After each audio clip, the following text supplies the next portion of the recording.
संज्ञा शब्दों की रूप रचना।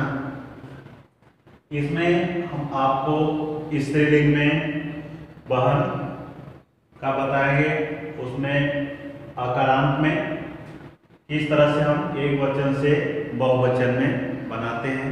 इसके पहले हम आपको पुल्लिंग शब्द से बता चुके हैं। अब आपको स्त्रीलिंग जो शब्द है उससे हम आपको कारक के द्वारा विभक्ति चिन्ह के द्वारा हम आपको एक वचन से बहुवचन बनाना बताएंगे। अब जैसे अब स्त्रीलिंग में हम आते हैं, कौन सा शब्द है? बहन शब्द है। किसमें है? आकारांत में है। अब हम आते हैं कारक में। ठीक, कारक में हम नंबर 1 पे आते हैं कर्ता में। ठीक, तो कर्ता में यानी हम एक वचन में बहन यहां लिख रहे हैं। क्या है? बहन। अब इसमें विभक्ति चिन्ह जोड़ दिए ने। अब क्या हो गया? बहन ने। अब इसको हम अगर बहुवचन में बदल रहे हैं तो क्या हो जाएगा? बहनों। अब विभक्ति चिन्ह लगा देंगे तो क्या हो जाएगा? ने। यहां पर बहन ने, तो यहां पर क्या हो जाएगा बहुवचन में? बहनों ने। क्योंकि हमेशा विभक्ति चिन्ह में यानी एक वचन में अगर विभक्ति चिन्ह का प्रयोग हुआ है तो उसको अगर हम बहुवचन में बदल रहे हैं तो उस शब्द के साथ भी, अगर बहुवचन है तो बहुवचन शब्द के साथ भी हम विभक्ति चिन्ह का प्रयोग करेंगे। अगर हम ऐसा नहीं करते हैं तो वह हमारा क्या होता है? बहुवचन गलत माना जाएगा। क्योंकि जैसे ही विभक्ति चिन्ह का प्रयोग हम देखेंगे उस तरह से बहुवचन में हमको विभक्ति चिन्ह का प्रयोग करना ही पड़ेगा। अब नंबर 2 पे हम आते हैं कर्म में। कर्म का विभक्ति चिन्ह क्या है? वो है। अब यहाँ बहन जो है एक वचन शब्द है तो हम बहन को विभक्ति चिन्ह के साथ प्रयोग किए, यानी क्या हो गया? बहन को। अब इसको अगर हम बहुवचन में प्रयोग करेंगे तो बहन से क्या हो जाएगा? बहनों। क्या हो जाएगा? बहनों हो जाएगा। तो बहनों को क्या हो जाएगा? बहनों को, क्योंकि विभक्ति चिन्ह है। अब नंबर 3 पे आते हैं करण। करण कारक पे तो बहन शब्द के साथ हम से विभक्ति चिन्ह है के द्वारा, ये भी विभक्ति चिन्ह है तो बहन से बोल सकते हैं या फिर बहन के द्वारा, ये भी बोल सकते हैं बहन से या फिर बहन के द्वारा। अगर इसका हम बहुवचन कर रहे हैं तो बहुवचन में क्या हो जाएगा? विभक्ति चिन्ह के साथ बहनों से या फिर बहनों के द्वारा। अब संप्रदान में आते हैं। संप्रदान में क्या होता है? इसका विभक्ति चिन्ह को या फिर को के लिए, को या फिर के लिए। अब यहां पर बहन को क्या है? बहन को या फिर बहन के लिए या फिर बहन के लिए। अब इसका अगर हम बहुवचन बना रहे हैं तो बहुवचन में क्या हो जाएगा? बहनों को विभक्ति चिन्ह के साथ बहनों के लिए, यानी ये भी होगा विभक्ति चिन्ह के साथ। अब हम आते हैं अपादान। अपादान में भी से का अर्थ हम आपको कई बार बता चुके हैं। बहन से एक वचन में होगा बहन, अब विभक्ति चिन्ह लगा दिए बहन से। अब इसको हम अगर बहुवचन में प्रयोग करेंगे तो क्या हो जाएगा? बहनों से। क्या हो जाएगा? बहनों से। संबंध, बहन एक वचन में है। अब इसका संबंध का है, के है, की है, ये विभक्ति चिन्ह है तो बहन का संबंध है ना, भाई, पिता, है ना, या कोई सहेली हो गया, किसी से संबंध हम दिखा सकते हैं तो बहन का। अब यहां पर लिख सकते हैं बहन के, फिर यहां भी लिख सकते हैं बहन की। अब अगर इसमें हम बहुवचन बदलेंगे तो बहनों का हो जाएगा ना, बहनों के। फिर इसमें क्या हो जाएगा? बहनों की। ये हमारा जो है विभक्ति चिन्ह के साथ बहुवचन में हो जाएगा। अब हम आते हैं नंबर 7 पे अधिकरण कारक में। अब इसमें विभक्ति चिन्ह है में और पर, तो बहन में, बहन पर। अब इसको अगर हम बहुवचन में बदल रहे हैं, बहनों में, बहनों पर, ये हमारा बहुवचन हो जाएगा। अब नंबर 8 संबोधन। संबोधन का मतलब होता है पुकारना या बुलाना। किसी को जब हम बुलाते हैं या पुकारते हैं, आवाज लगाते हैं ना, तो एक वचन में अगर बहन को बुलाना होगा, हे बहन, कैसे बोलेंगे, हे बहन। अगर संबोधन में बहुवचन बुलाना होगा तो कैसे बुलाएंगे, हे बहनों। क्या बुलाएंगे, हे बहनों, बहुवचन में। एक वचन में हे बहन। इस तरह से हम लोग जो है कारक के द्वारा, विभक्ति चिन्ह के द्वारा एक वचन से बहुवचन बनाए। इसको स्त्रीलिंग यानी माता को हम आक्रांत में एक वचन से बहुवचन बनाएंगे। पहले हम कारक देखेंगे, फिर उसके बाद एक वचन में हम विभक्ति चिन्ह को देखेंगे, फिर हम बहुवचन में विभक्ति चिन्ह को देखेंगे। आगे समझे? अब ध्यान देना इस चीज को आप। अब हम जैसे कारक में आएंगे तो कर्ता से लेकर संबोधन तक आएंगे, यानी कर्ता, कर्म, करण, संप्रदान, अपादान, संबंध, अधिकरण और संबोधन। उसी तरह से जो चिन्ह हमारे हैं, जैसे ने, को, के द्वारा, के लिए, यानी यहाँ अलग से है का, के, की, में, पर, और संबोधन हे से है। यानी इस विभक्ति चिन्ह के द्वारा जो है एक वचन से बहुवचन में जाएंगे। अब ध्यान देना, अब हम कर्ता में आएंगे तो इसका विभक्ति चिन्ह है ने, है ना। तो माता ने, ये हमारा क्या है, एक वचन है। माता क्या है, एक वचन है।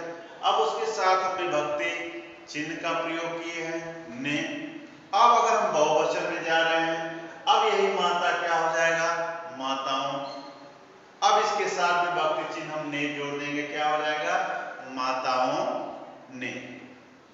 आगे समझ। तो एक वचन से आप बहुवचन बनाते समय इतना जरूर ध्यान देना कि हम विभक्ति चिन्ह का प्रयोग जो है बहुवचन में भी करेंगे। अगर एक वचन में है तो बहुवचन में हम उसका प्रयोग करेंगे। अगर ऐसा आप नहीं करते हैं तो आपका बहुवचन जो है क्या हो जाएगा, गलत हो जाएगा। अब हम कर में आते हैं। माता को एक वचन, माता को। अब यहां पर बहुवचन में क्या हो जाएगा, माताओं को। यानी विभक्ति चिन्ह के साथ हम विभक्ति बहुवचन में भी विभक्ति चिन्ह का प्रयोग कर रहे हैं। माता को, माताओं को। अब हम करण में आएंगे, माता से। अब यहां देखो से विभक्ति चिन्ह दो है, से के द्वारा, तो माता से, माता के द्वारा। तो वही बहुवचन में क्या हो जाएगा, माताओं से और माताओं के द्वारा। संप्रदान कारक में हम आते हैं। संप्रदान कारक में माता को, माता के लिए। तो फिर यहां पर क्या हो जाएगा, माताओं को और माताओं के लिए। फिर अपादान कारक में हम आएंगे। अपादान कारक मतलब आपको बता दिए कि यहां से यानी अलग से है, तो माता से। तो आप स्पष्ट समझ लीजिए कि यहाँ माता से है तो वहां क्या हो जाएगा, माताओं से। संबंध माता का, के, की। ध्यान देना, माता का, के, की। अब वहां पर क्या हो जाएगा, माताओं को, के और की। तो माता का, माता के, माता की। अब वहां पर हो जाएगा माताओं को, माताओं के, है ना, और माताओं की। आगे सुने।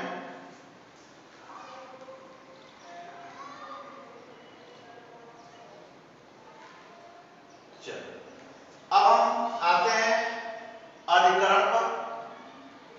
अधिकरण में क्या है, माता में, माता पर। अब वहां पर क्या हो जाएगा, माताओं में और माताओं पर। अब हमारा लास्ट में है संबोधन। ध्यान देना, संबोधन। अब संबोधन में क्या मतलब होता है, यहाँ पर हे माता, ये हमारा क्या है, एक वचन है। अगर हम बहुवचन में प्रयोग करेंगे तो हे माताओं, क्या होगा, हे माताओं। तो इस तरह से हमारा जो है आक्रांत में भी पूरा हो गया। चलो बच्चों, तो हम संज्ञा शब्दों की रूप रचना को स्त्रीलिंग में मति, मति शब्द को हम किसमें बताएंगे, आपको इक्रांत में। किसमें, इक्रांत में बताएंगे। इसके पहले हम आपको अक्रांत में बता दिए थे और आक्रांत में बता दिए थे, और इसके बाद हम इक्रांत में आपको बता रहे हैं। अब इसमें क्या है, हमको एक वचन से बहुवचन में बदलना है। इतना ध्यान देना, एग्जाम में इस तरह से रहेगा आपका। तो पहले भी आपको बता चुके हैं कि कैसे बदला जाता है। चलो फिर भी हम एक बार देख लेते हैं। ठीक, इक्रांत के बाद हमारा इक्रांत है, एक रांत, उसके बाद हमारा है ओकारांत, उसके बाद हमारा है उकरांत। आगे समझ में, इस तरह से हम पूरा बदल लेंगे। चलो हम इसको इक्रांत को बदल लेते हैं, ठीक है ना। अब जैसे कर्ता में हम आएंगे। अब कर्ता में हमारा कौन शब्द है, मति, है ना। अब उसके साथ हमारा विभक्ति चिन्ह ने लगा हुआ है। तो मति को हम बहुवचन में जब बदलेंगे तो क्या हो जाएगा, मतियों। क्या हो जाएगा, मतियों। तब उसके अनुसार जो है मतियों है तो हम क्या कर लेंगे, विभक्ति चिन्ह जोड़ करके मतियों ने हो जाएगा। जैसे यहाँ मति ने है विभक्ति चिन्ह के द्वारा, तो उसी तरह से हम उसको भी कर लेंगे मतियों ने। मति को कर्म कारक में जब हम आएंगे तो मति को हो जाएगा विभक्ति चिन्ह के साथ। अब इसको अगर हम बहुवचन में बदल रहे हैं तो मतियों को हो जाएगा। ऐसा में मतियों को।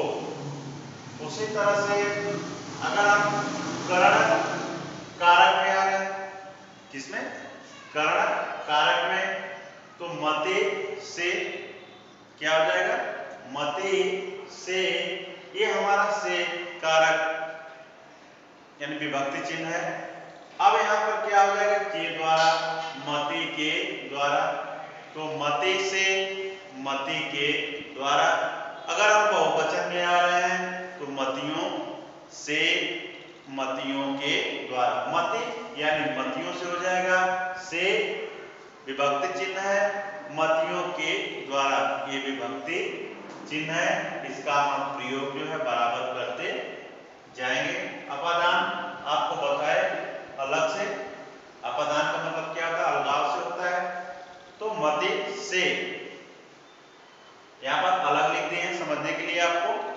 फिर बहुवचन में क्या हो जाएगा, मतियों से। क्या हो जाएगा, मतियों से। अब हम आते हैं संबंध कारक में। संबंध कारक का मतलब आपको बताएं कि संबंध चाहे पिता का हो पुत्र के साथ, चाहे भाई का बहन के साथ संबंध हो, चाहे मित्र का मित्र के साथ संबंध हो, है ना। तो यहाँ पर मति दिखाया गया है, मति का, मति की, मति की। तो आप इसको बहुवचन में लिख सकते हैं, मतियों का, मतियों के और मतियों की। ये बहुवचन में हो जाएगा, विभक्ति चिन्ह के साथ हम जोड़ते जाएंगे। अधिकरण, अब हम आते हैं अधिकरण कारक में। तो अधिकरण कारक में और पर जो है हमारा क्या होता है, ये विभक्ति चिन्ह है ना। तो मति में, मति पर। अब हम बहुवचन में इसको अगर हम बदल रहे हैं तो मतियों में, मतियों पर। आगे समझे। इस तरह से हमारा संबोधन, संबोधन में क्या है, पुकारना या बुलाना। तो संबोधन हमारा हे। अब क्या बोलेंगे, हे मति। क्या बोलेंगे, हे मति। अब उसमें क्या बोलेंगे, बहुवचन अगर बनाना है, हे मतियों, हे मतियों। आगे समझे। इस तरह से यह हमारा एक वचन से बहुवचन में पूरा हो गया। एक वचन से बहुवचन में पूरा हो गया। कभी भी आप जो गलती मत करना, इतना जरूर ध्यान देना कि एक वचन के साथ अगर विभक्ति चिन्ह का प्रयोग हुआ है तो बहुवचन के साथ भी हम विभक्ति चिन्ह का प्रयोग करेंगे। अगर ऐसा आप नहीं करते हैं तो आपके मार्क्स जो है पूरे के पूरे कट जाएंगे। तो पहली बार आप कारक हमेशा ध्यान में रखना, और जो इसका विभक्ति चिन्ह है उस विभक्ति चिन्ह को भी पूरी तरह से आप याद करना कि कर्ता के साथ कौन सी विभक्ति चिन्ह है तो कर्ण के साथ कौन सी विभक्ति चिन्ह है तो कर्ण के साथ कौन सी विभक्ति चिन्ह है, संप्रदान के साथ कौन सी विभक्ति चिन्ह है, अपादान के साथ कौन सी विभक्ति चिन्ह है ना, संबंध के साथ कौन सा है, अधिकरण के साथ, और संबोधन के साथ कौन कौन सी विभक्ति चिन्ह है। अगर आपको विभक्ति चिन्ह याद रहेगा तो आप ऐसे भी कई उदाहरण आप दे सकते हो अपने से, ठीक ना। लेकिन इतना ध्यान देना कि एक वचन के साथ विभक्ति चिन्ह रहेगा तो कभी भूलना मत। चलो बच्चों, अब हम संज्ञा शब्दों की रूप रचना में स्त्रीलिंग सख्य शब्द को एकारांत में देख लेते हैं, है ना, किस तरह से बदला जाता है इसको। तो सबसे पहले हमको क्या करना है ये ध्यान में आप रख लो। सबसे पहले तो हम कारक को याद कर लें कि कारक कितने प्रकार के होते हैं। चलो ठीक है, कारक के 8 प्रकार हैं, ये 8 प्रकार के होते हैं, उन सबको याद कर लो आप, ठीक। उसके बाद आपको उस कारक के विभक्ति चिन्ह कौन कौन से हैं उस विभक्ति चिन्ह को आप याद कर लो, है ना। अब विभक्ति चिन्ह जब आप याद कर लेते हैं तो आप एक वचन से आप बहुवचन में बना लेंगे, क्योंकि एक वचन में विभक्ति चिन्ह के साथ ही वह शब्द रहेगा और उसी शब्द को जो है आप बहुवचन में लिखेंगे तो बहुवचन में लिखेंगे तो विभक्ति चिन्ह के साथ ही लिखेंगे। लेकिन कभी कभी क्या होता है कि एग्जाम में पूछा जाता है कि सखी शब्द को आप कर्ता कारक में लिखिए, एक वचन में लिखिए या फिर बहुवचन में कोई बोल दिया कि लिखिए, तो आप कैसे लिखेंगे। अगर आप विभक्ति चिन्ह याद किए रहेंगे तभी तो लिखेंगे, या फिर कोई पूछ दिया सखी शब्द को आप जो है कर्म कारक में लिखिए, एक वचन में भी लिखिए बहुवचन में भी लिखिए। तो जब आपको विभक्ति चिन्ह याद रहेगा तभी आप लिख पाएंगे, नहीं तो फिर इधर उधर सोचने लगेंगे, है ना। उसी तरह से आपादान में लिखिए, कोई पूछ दिया संबंध में आप बहुवचन में लिखिए, अधिकरण को एक वचन में लिखिए, और संबोधन में सखी को बहुवचन में लिखिए। तो इससे क्या है, जब आपको विभक्ति चिन्ह याद रहेगा तो आप एक वचन हो चाहे बहुवचन हो दोनों को आप आसानी पूर्वक लिख सकते हैं। आगे समझ में। और नहीं याद रहेगा तो हम हो सकता है कर्ता कोई पूछ रहा हो हम जो है कर्ण में बता रहे हैं, कोई कर्ण पूछ रहा है हम अपादान में बता रहे हैं, कोई अपादान में पूछ रहा है तो हम संबोधन में जा रहे हैं, है ना। तो यह हमको दिक्कत नहीं आनी चाहिए, क्योंकि ये दिक्कत कब आएगी जब आपको विभक्ति चिन्ह याद नहीं रहेगा। चलो ठीक है, हम आते हैं कर्ता कारक में। कर्ता कारक में सखी शब्द को हम एक वचन से हम बहुवचन में कैसे बदलते हैं। कोई पूछ दिया कि सखी शब्द को आप एक वचन में, कर्ता कारक में आप एक वचन में लिखिए बहुवचन में लिखिए। तो चलो हम लिखते हैं सखी ने, ये कर्ता कारक में हो गया सखी ने। अगर हमको बहुवचन में लिखना है तो सखी को हम लिख देंगे सखियों ने। आ गया समझे ना। उसी तरह से अगर कोई कर्म कारक पूछ रहा है सखी शब्द को लिखने के लिए कि एक वचन में भी लिखिए और बहुवचन में भी लिखिए, तो आप कैसे लिखेंगे सखी को, यानी आप विभक्ति चिन्ह को जोड़ देंगे। आगे समझे। सखियों को अगर बहुवचन में लिखना है तो सखी से क्या हो जाएगा सखियों, अब विभक्ति चिन्ह को आप जोड़ देंगे। इस तरह से आप लिखते जाएंगे, गलत आपका नहीं होगा। कर्ण, कर्ण का मतलब आप से और के द्वारा, ये हमारा चिन्ह विभक्ति चिन्ह, तो हम करण कारक में सखी शब्द को लिखेंगे, यानी सखी से या फिर सखी के द्वारा। यहाँ पर से और के द्वारा किससे संबंधित है, यानी साधन से संबंधित है। अब हम बहुवचन में अगर लिखना है तो सखियों से या फिर सखियों के द्वारा हो जाएगा। आगे समझ उसी तरह से अगर हम संप्रदान में आते हैं कि संप्रदान कारक में एक वचन और बहुवचन को कैसे लिखना है, सखी शब्द को, तो सखी शब्द को हम लिख देंगे सखी को और सखी के लिए। उसी तरह से बहुवचन में अगर हमको बनाना है तो सखियों को और सखियों के लिए, ये हमारा बहुवचन में हो गया। ऐसे शब्द अगर आपको एग्जाम में आते हैं तो आप जो है इसका ध्यान जरूर देना। विभक्ति चिन्ह कौन सा है, इतना ध्यान सोचोगे तुरंत याद हो जाएगा। इसके बाद अपादान, अपादान यानी यहाँ पर से है, से यानी अलग से है, यानी जहां पर अलगाव होता है ना। पेड़ से पत्ते गिरते हैं, पेड़ से पत्ते यानी पत्ता जो है वो पेड़ से गिर रहा है, अलग हो रहा है, तो ऐसी स्थिति में से का यहाँ प्रयोग होता है। यहाँ पर से का प्रयोग जो होता है साधन से होता है, सखी से, तो यहाँ पर बहुवचन में हो जाएगा सखियों से। किस कारक में होगा, अपादान कारक में होगा।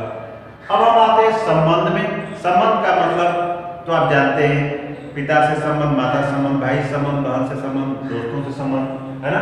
तो यहाँ पर सखी शब्द है तो सखी से हम शुरू करते हैं। सखी का, सखी की, सखी की, यानी इसके आगे आप वाक्य बना सकते हो। अब यहाँ पर बहुवचन में क्या हो जाएगा, सखियों